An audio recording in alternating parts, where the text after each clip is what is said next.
Hello and welcome to Gendering Geopolitics, my short series where I have quick 10-minute conversations with women who are doing amazing work around the world. My name is Emily Prey and I'm a senior analyst at the New Lines Institute in Washington, D.C. Today I'm speaking with Dr. Erica Marat, an associate professor at the College of International Security Affairs, about the situation in Kazakhstan.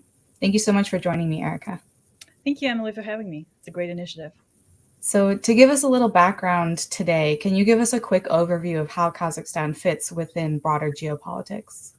Within broader geopolitics, what we see in Kazakhstan today is the grassroots, various movements, various activists rising against kleptocratic and illiberal elites. And we see same processes happening all over the world, in Belarus and Hong Kong, parts of Europe, parts of Africa, even here in the United States. So it is this trend that we see across the world of the grassroots saying enough is enough, our voices need to be heard, economic policies need to be more fair, and we are rising for our rights. But of course, with that said, in Kazakhstan, we see peculiarities of how mobilization took place in this country as well. And there are some unique features that are relevant only for Kazakhstan within this broader struggle for representation.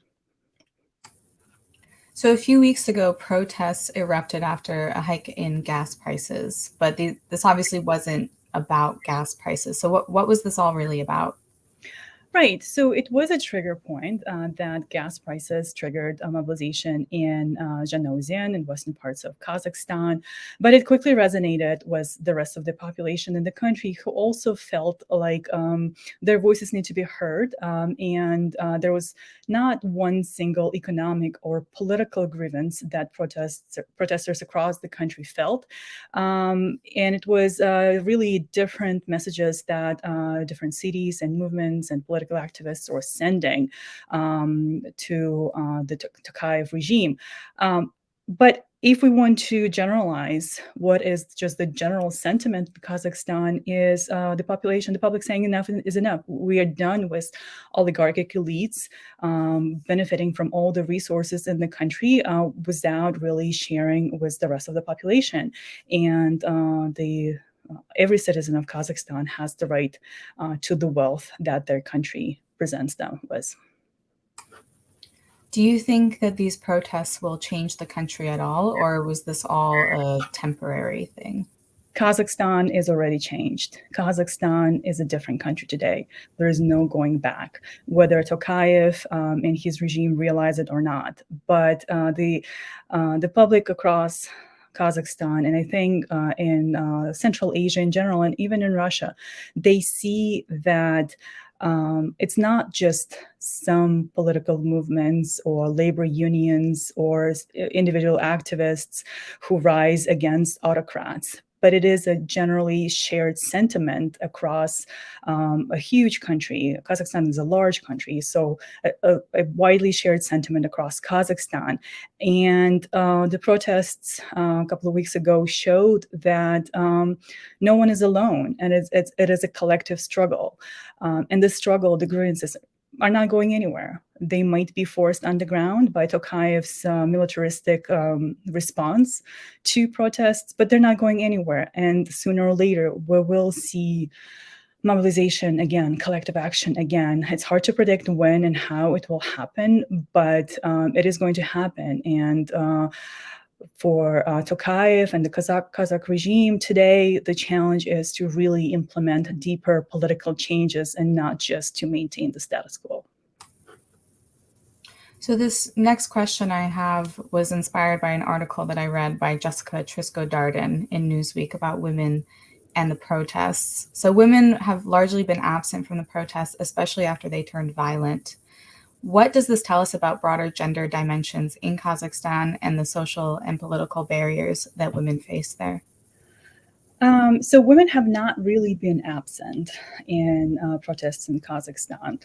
Maybe some of the violent, and actually some of the violent actions perpetrated on the streets of Almaty, especially, were indeed by male protesters. But women have always been there and played a central role in framing protests. So some of the founders of political movements in Kazakhstan, or political activism in Kazakhstan, are actually women. So among them, for instance, Asiya Tolesova, one of the founders of Oyan Kazakhstan, who has been detained in the past for her political activism.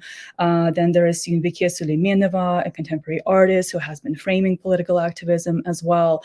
And at the same time, a whole collective of incredibly talented, incredibly intelligent Kazakh female scholars have been explaining to the world and to the public in Kazakhstan, but also to the world about what's happening in Kazakhstan.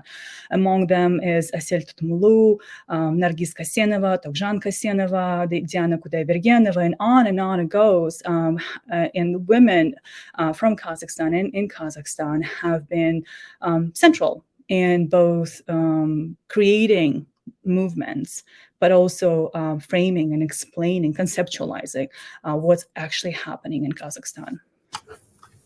Now, looking to the US and its relationship with Kazakhstan, how would you characterize this and where it's heading in the future?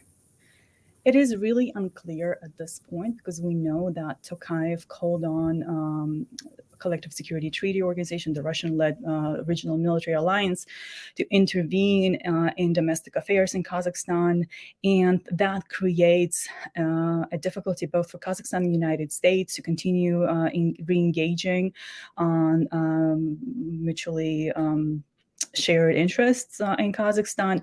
I think Kazakhstan will try to rebalance its relationship with the West, including with the United States as well. And we see some efforts already made by the government and the embassy in Washington, D.C. Fantastic efforts are being made. But we have to be also realistic that deployment of Russian and regional troops in Kazakhstan has its consequences. And Moscow will expect greater alliance from Nur-Sultan, Astana. I don't know how the capital is better be called today in Kazakhstan. But yeah, Moscow does have a bigger leverage now in Kazakhstan today. And that's something both United States and Kazakhstan need to work out going forward. Erica, I want to thank you so much for your time today. Thank you for coming on Gendering Geopolitics and giving such a wonderful overview of what's going on in Kazakhstan and the next steps for the US's relationship with the country. Thank you. Thanks for having me.